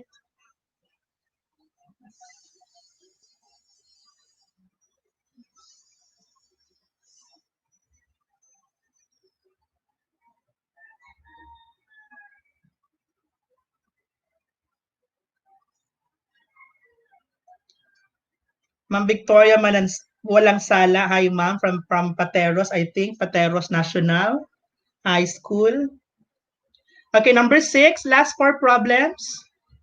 Para ma-decode natin yung kailangan ni Louis the Dog. So, it's one way, I think, of motivating our students na hindi lagi-lagi na solve for x, finding the end term, etc., etc. Kasi pag gagawin mo to sa Google Form, hindi makaka-proceed yung estudyante sa next na question hanggang hindi niya nakukuha yung mga codes na kailangan in every questions. So kahit naka-distance learning tayo, at least nai-ensure pa rin natin na naging interactive yung mga problems na ibinibigay natin sa estudyante. Importante yan, teachers, lalo sa mga math, at talagang nahihirapan tayong i-motivate ang mga estudyante to love our subjects. That's one of the biggest challenge siguro sa atin ngayon. Let's have number 7.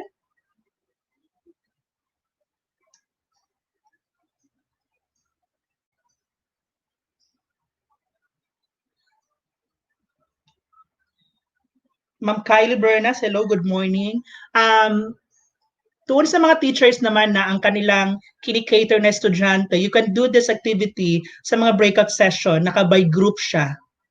But make sure kapag naka-by group siya, na-identify mo, importante kasi pag nagba-by groupings tayo, identified mo yung mga learning ang tawag study habits, kung sino ang visual, kung sino ang auditory sa mga bata, at kung sino ang kinesthetic. Okay? Let's have number 8. Bakit po yun importante na ma-distinguish natin? Mapapansin mo kapag ang mga estudyante nagsama-sama sa isang grupo, puro sila visual, ang paraan nila ng pagsosolve visual, nagdo-drawing. Kapag ang mga estudyante nagsama-sama ng puro auditory, iba din ang pamamaraan nila ng pagsosolve. Kapag ang mga estudyante nagsosolve using yung mga kinesthetic students, iba din ang pamamaraan. But I advise you teachers, kapag gagawin natin yan, maglaan ka ng isang grupo na kung saan magsasama ang auditory, visual, at kinesthetic. At mapapansin nyo, from Mindanao, Bukidnon, hi Ma'am Collis. From Bigan City, Ma'am G. Garcia. Mapapansin nyo teachers na kung paano mo itinuro ang isang subject, ganun din nila gagawin. Like for example, nagturo kayo using ganito. Kung sino ang dominated, number 9, kung sino ang dominated doon sa group, kung visual ang pamamaraan mo ng pagtuturo, yung visual ngayon ang magdo-dominate sa group. I know that there is no such thing as one size fits all. Kaya nga dapat varied yung ating teaching strategies. At what is especially yung pagiging ang mahirap kasi ngayon dito, hindi siya face to face. So iisip ka talaga ng paraan kung saan mamahalin ng mga estudyante yung subject natin. I think we have the last one. Sa last problem po, correction po itong 1,950. Gawin niyo po siyang 2010. Gawin natin siyang 2010. Itong 1,950. Ang sabi ng estudyante na ko yun yung bonus kasi yun yung correction.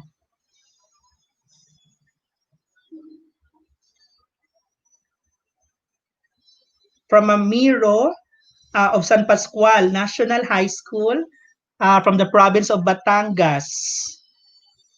Hi, Ma'am Denise.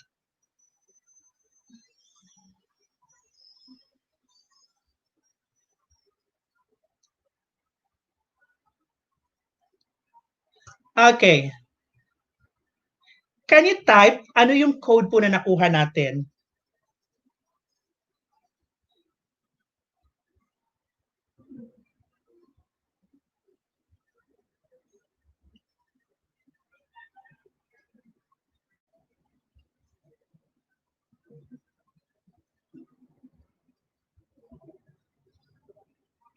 Oh, we are from Generation Angalia. B3, 78, 27, K2, A9, 65. T5, 59, 7Y, 2010. 2010 is, I think, 45 yung kanina na correct natin. From Miss Daisy Dolor, B3, 78, K2, A9, 65, Y45, okay.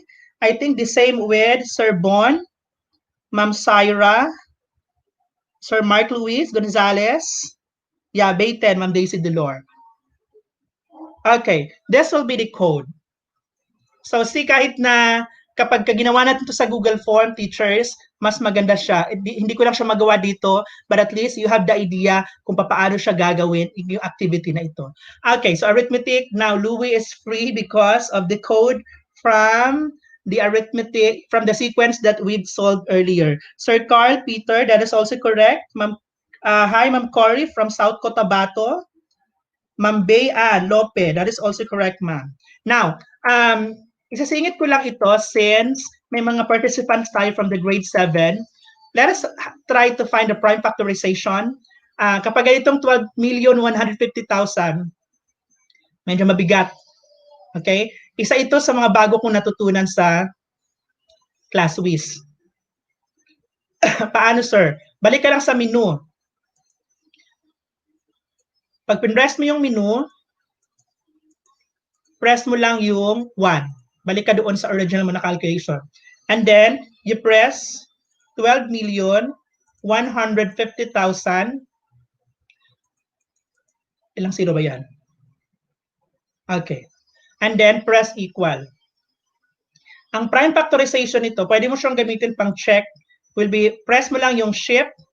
And then, itong fact po. Yung fact po niya, yung factor, yung nasa degree angle. That's correct, Ma'am Caroline? From De La Paz, Sibutan, Zamboanga del Norte. Hi, Ma'am Annie Banglos. And then press mo lang po, shift po ha, shift, and then fact, yung itong angle po. Yun po yung prime factorization ngayon ng 12,150,000. That's 2 to the 4th power times 3 raised to the 5th power times 5 raised to the 5th power. Okay? Next, we have the next one. Find the prime factorization of 26,345,000. Paano gagawin yan? Same with the one we've solved earlier. You just press menu and then 1. Input lang natin ang 26,345,000. Press equal. Tapos yung shift po natin dyan would be, ito po, shift and then fact. Yung fact po yung sa degree angle. Yung degree angle, and minutes. Press mo yan, and that will be the prime factorization of 26,345,000. 2 cubed times 5 to the 4th power times 11 times 479.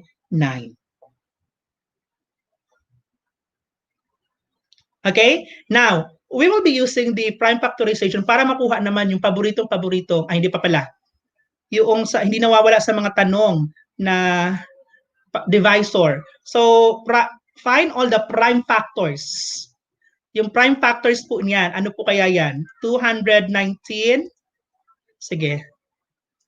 Hayaan ko kayo Anong prime factors ng 219,406 mali, 219,469,824. Sige po, try nyo po. So, ano yung mga prime factors? Take note of the question of find all the prime factors. Yes po. Kaya po bang isolve ang geometric sequence, Sir Virgilio? Yes po, sir. Pero ang sinosolve nyo lang po dito, Sir Virgilio, kadalasan yung mga end term lang.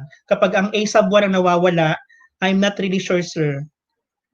Ma'am Leticia Catamora from Barili 1 District. Anyone? Ano yung prime factors?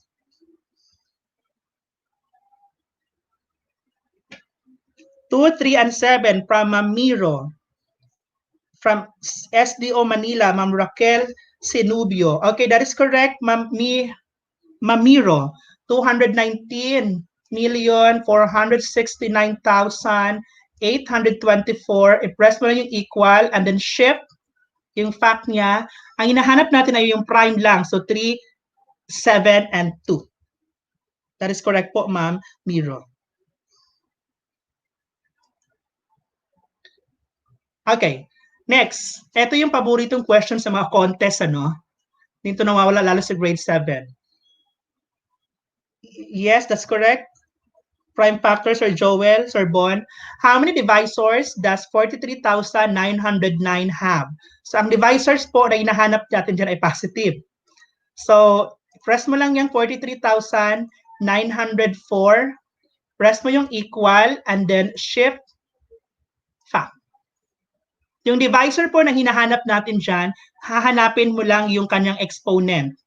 Ang exponent kasi, ang divisor kasi is m plus 1 times n plus 1. Yun yung number of divisors.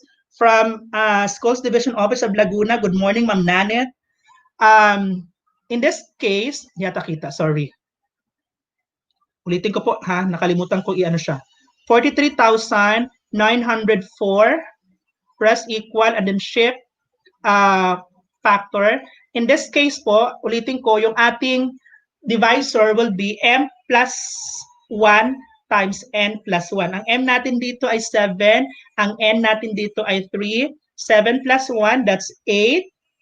3 plus 1, that is 4. So 8 plus 4, magkakaroon tayo dito ng 32 divisors.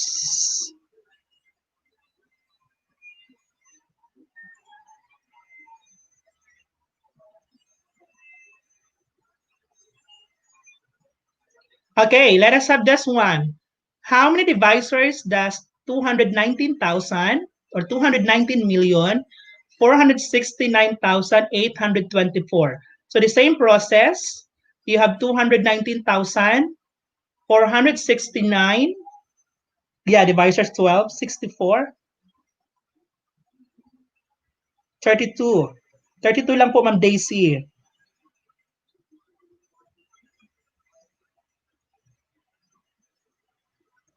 Okay, 219,469,824. Press mo lang yung equal niyan. And then i-factor natin using shift and then fact. Yan po yung number of divisors niya. So, ang ating m ay 11. Tapos, ang ating n ay 7 ngayon. So, plus 1. So, magiging 8. And then ang ating p ay 2 plus 1. So, magiging 3. That will be 12 times 8 times 3. So, ang number of divisors here will be 288. That is correct, Sir Ingilbert Laxina. Oh, hindi kasama Ma'am Daisy ang negative factors, only the positive divisors. Although wala siya doon sa instruction, but I was able to stress out that the number of divisors that we are talking here is the positive divisors.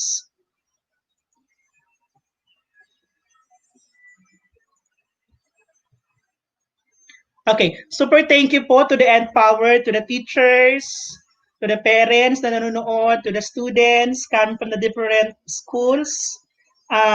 We have students from the Pamantasan ng Lungsod ng Pasay, Pamantasan ng Lungsod ng Pasig, from Arellano University, Ma'am Ami from District of Carmona. Hi, good morning.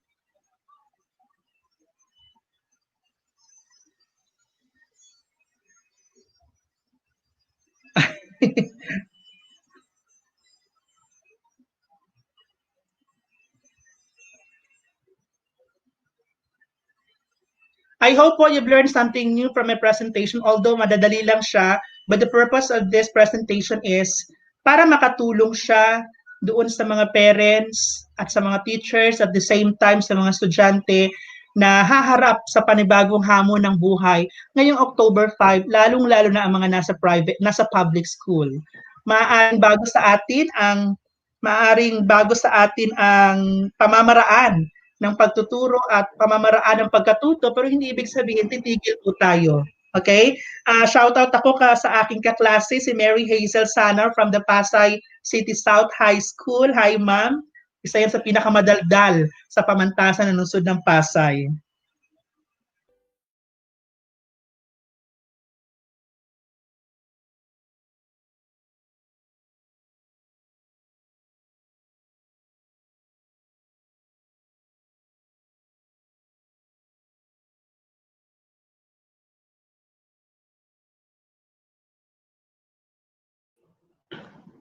Ayan, good afternoon. So, nagkaroon na ng konting technical difficulty with our internet connection and I'm back. So, let's call on again Mr. Ronald Locasha. Yes, sir. Hello, Sir Ronald. Hi, sir. Ayan.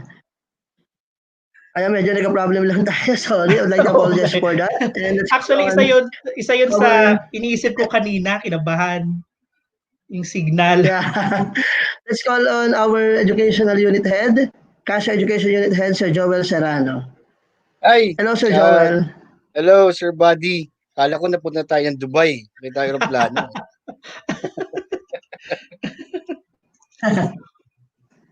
Ganda ng video, in fairness. So, Sir Joel, meron tayong special guest ngayong umaga. Oo. Surprise natin to di ba? Si ASDS ba? O si SDS? Yes. Tawagin na natin. Huwag na natin patagalin siguro.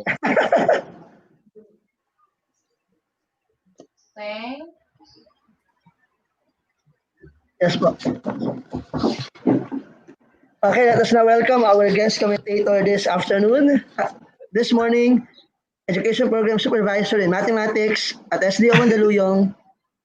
Let's all welcome Mr. Restituto Airo Delas. Hi, sir. Good morning. Lako, good morning po. Good morning, sir. Congratulations, Sir Ronald. Napakaganda ng presentation. First of all, I would like to congratulate Sir Joel and the Casio Philippines for initiating this kind of activity para sa mga math teachers natin. Kasi actually this activity is very beneficial, in the learning and teaching processes. Lalo na ngayon, walang face-to-face na mangyayari. So napaka-importante na may mga ganitong activity na nakikita yung mga teachers natin. Actually, this Casio presentation is not just a trend, na every Saturday ay napapanood. Actually, it's very valuable. It serves a purpose, lalo na ngayong pandemya. At kanina, sa presentation ni Sir Ronald, napakaganda ng mga nakita natin. Actually, pinagsabay niya Nakita ko doon yung pinagsabay niya, yung ginagawa niya nung face-to-face at saka yung posibleng gawin natin ngayon na walang face-to-face. Yung gumawa siya ng games, yung Quadratic Land, then yung mga problem doon sa Quadratic Land, gamit niya yung Casio calculator para i-verify o i-check yung mga sagot. And Sir Ronald is correct, no? Nung sinabi niya na ang Casio calculator, pwede talagang gamitin na pang verify. It will not provide you the processes, the steps. Like for example, you are solving quadratic equation by factoring. You are finding the roots of a quadratic equation by completing the square. Ang ibibigay lang ni Casio ay yung mga possible answer, yung mga answer mismo. But the step-by-step solution, yung mga methods na dinidiscuss natin sa classroom, yun na yung gagawin natin kapag nagdi-discuss tayo. Di ba, we will have our synchronous session, meron tayong asynchronous. So sa synchronous, magandang ipakita natin yun na binibigay natin yung steps, nagbibigay tayo ng mga problems sa bata, and then at the same time, bine-verify natin using the Casio calculator. At nakita ko rin, no, pwedeng extension siya actually ng na kapag nagdi-discuss ka ng mga nature proofs. Okay? Dito mo maipapakita yung solution na ito naging isa lang ang root niya. Kasi ang discriminant niya is equal to 0. Oh, okay? So yun yung mga possible concept na pwede nating ipasok. Nakita ko rin, no, yung sa inequalities, napakaganda nung ginawa ni Sir ni Sir Ronald doon. Though hindi lang natin nakikita doon yung iba't ibang way ng pagsusulat ng solution, like yung using interval notations, using table of signs, okay, using graphical method, pero napapakita niya yung relationship, no, ng quadratic inequalities, yung mga solutions using ClassWiz, using Casio calculator. Actually, ito pong Casio, no, isa po ako sa naging witness nito na pinakita ito sa Thailand pag uma-attend ako ng mga international conferences. Ang dami ng studies nito na ginawa yung gamit yung Casio ClassWiz nga. At napaka-effective nitong gamitin sa classroom, lalo na nung face-to-face pa yung ginagawa natin. At ngayon, no, this is the first time na face-to-face na mangyayari. So, siguro dito natin makikita na mas effective palang gamitin ngayon itong Casio. So mahirap lang para sa atin kasi di ba we are migrating from one modality to another, so hindi lahat yun madali para sa atin, pero along the way, no, maiko-correct natin yan, magkakaroon tayo ng adjustment at makikita natin yung benefits ng Casio calculator. Doon naman sa sequence and series, no, tama si Sir Ronald doon, no, hindi mo siguro mahahanap yung mismong end term, I mean the general term, the equation itself, but you can find the end term using with the aid of Casio calculator. Kung hinahanap yung pang 100 term, pwede mo siyang gamitin pan-check. So kung meron kang may formula ka naman so si teacher i-discuss si formula, ipapakita niya how to find the end term of an arithmetic sequence and geometric sequence, and then from there, kung na-complete na yung sequence, yung table, pinakita niya kanina, doon mo na madiderive yung mga common difference, the common ratio. So lahat maipapakita mo na doon using calculator. So again, maraming salamat Sir Joel. Thank you sa mga ganitong programa ng Casio at congratulations ulit Sir Ronald sa napakagandang presentation. Thank you, sir. Thank you. Galing talaga ni Ninong salita. Wala akong masabi. Ay, live ito napapanood sa YouTube namin, sa YouTube, may YouTube channel lang ang Math Mandaluyong, mayroon pa ito sa FB page namin. Kaya yung mga na-miss yung mga session sa Casio webinar series, pwede nyo pong balik-balikan sa aming Math Team Mandaluyong Mathematics Mandaluyong Teachers Association, Mathematics Teachers Association of Mandaluyong. Yun po, at sa aming MTM channel. So itong mga video lessons na ginawa yung mga video presentation sa Casio noong mga nakaraan Sabado pa, actually downloadable ito, no? Magagamit na ito. Itong mismong lesson presentation ni Sir Ronald, no? Magagamit ng mga teachers, download lang, ipakita sa teacher. Pwede na, no? Ang galing pa ng mga discussion at mga nakangiti palagi si Sir Ronald. So congrats again, Sir Ronald. Thank you po, sir. Thank you so very much po. Actually, Sir Resty, in addition to what you said, kasi we created this kind of session.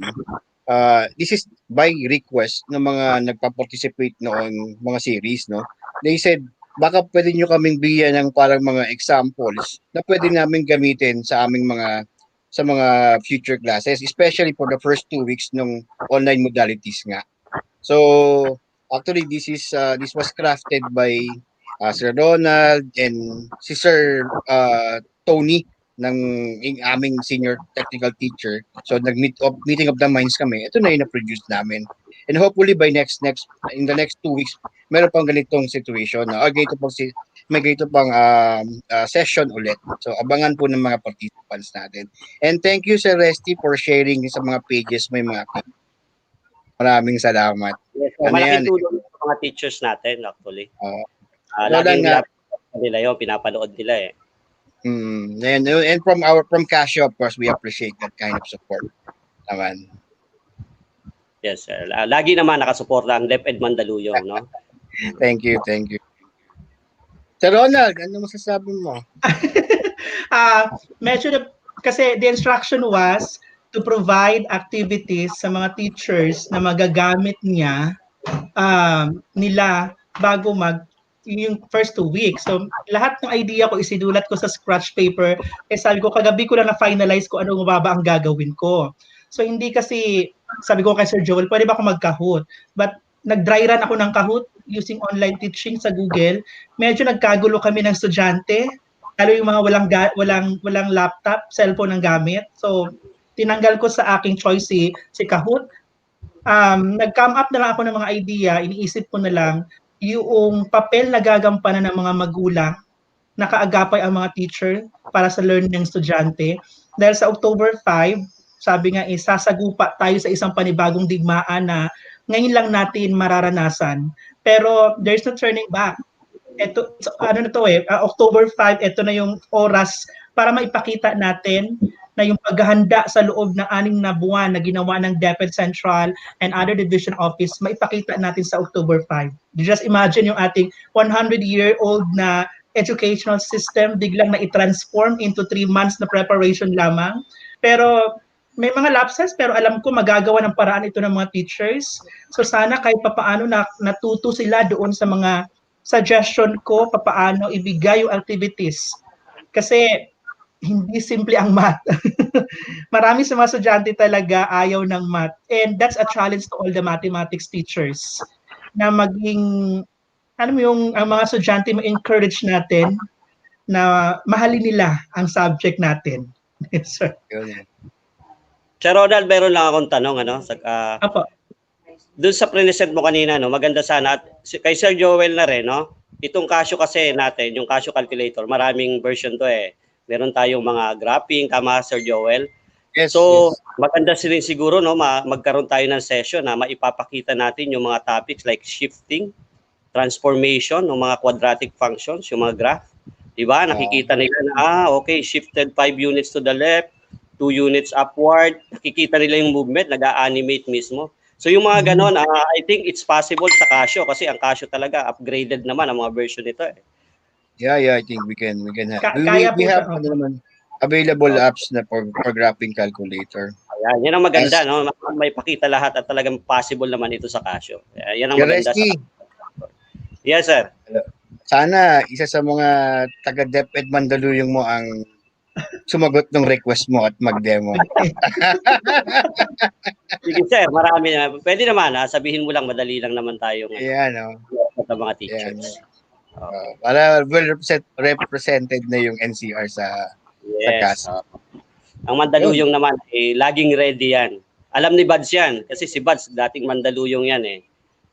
Oo nga eh.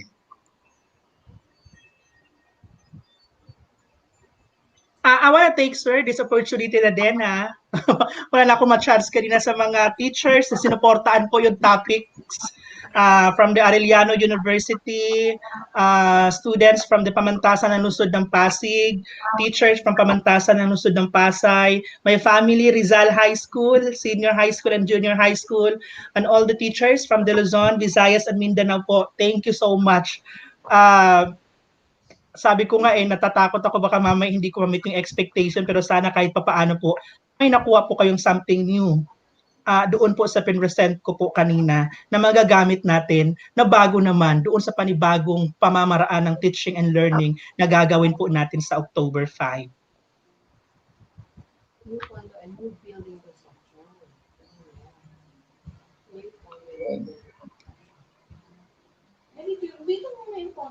Sir Joel, pwede kong shoutout lang muna yung aking mga math teachers sa Mandaluyong na Sure. nanonood. Sure, Lagi sure, yan, sure. sa Sabado, hindi nawawalang Mandaluyong teachers na nanonood. At yung aking mga student din sa college, Arellano University, pinapanood ko. Kasi additional lessons sa kanila yan. No? Sa aking Yan. SDS, Ma'am Romela, alam niya na every Saturday ay may event tayo, ang Casio. Sa aking ASDS, Dr. Alfonso, at sa aking dalawang chiefs, Ma'am Emma Rubio and Dr. Aline Mendoza. So magandang umaga po sa inyong lahat. Mga good friends natin yan. Ayun. So, kayo pa ako salita ng salita, nakawit pala ako. Kaya hindi pala ako narinig. So, ayun. So again, thank you very much, Sir Resty Rodelas, for your special participation dito sa ating Casio Tech webinar session. And hopefully, Thank you, sir. nakadalo Thank you, sa Sir exhibition. Resty. Thank you. Thank you, Sir Resty. Thank you Oo, po. lagi ka Yeah, nandito ako ngayon sa Arles. May taping dito sa Resty ng DepEd TV. Siyempre, pasalamatan natin si Sir Ramil Pascual for Ayun. allowing us to use Arles as a venue sa ating DepEd TV. Okay. Thank you, Sir Resty. Thank you, Sir Resty. Thank you. And at this point, let us now have a message from the Casio Tech Educational Unit Head. Sir Joel, any last message? Yeah, I forgot to congratulate Sir Ronald pala for job well done today. It is very engaging, very entertaining. Ako mismo nagsosolve ako and yun nga lang, di ko na kukuha tamang sagot. And anyway, and kumbaga sa hotdog is very juicy yung presentation. Maraming salamat si Ronald and maraming salamat sa DepEd ETU and to all the participants pa uli natin next week. Abangan niyo po yung ating panibagong activity. No? We invited also mga magagaling ding mga Casio technical team. So thank you, Sir Resty kanina, no? Sir Buddy, thank you. That's all from me and see you next week. Yes po. Thank you, Sir Joel, and thank you, Sir Ronald Locasia, for your very interesting and comprehensive discussion. At nagkamusta naman po ang ating 8th episode ng Casio Tech webinar session, and I hope marami po tayong natutuhan sa session na ito dahil nagawa pong ipakita sa atin ni Sir Ronald ang mga techniques and other activities na pwede po nating magamit para mas maunawaan natin ang mga konsepto in mathematics. Tulad na lagi namin sinasabi, we are one DepEd, sama-sama tayo, tulong-tulong tayo sa pagsulong ng edukalidad sa ating bansa. Again, maraming salamat po and stay safe sa ating lahat.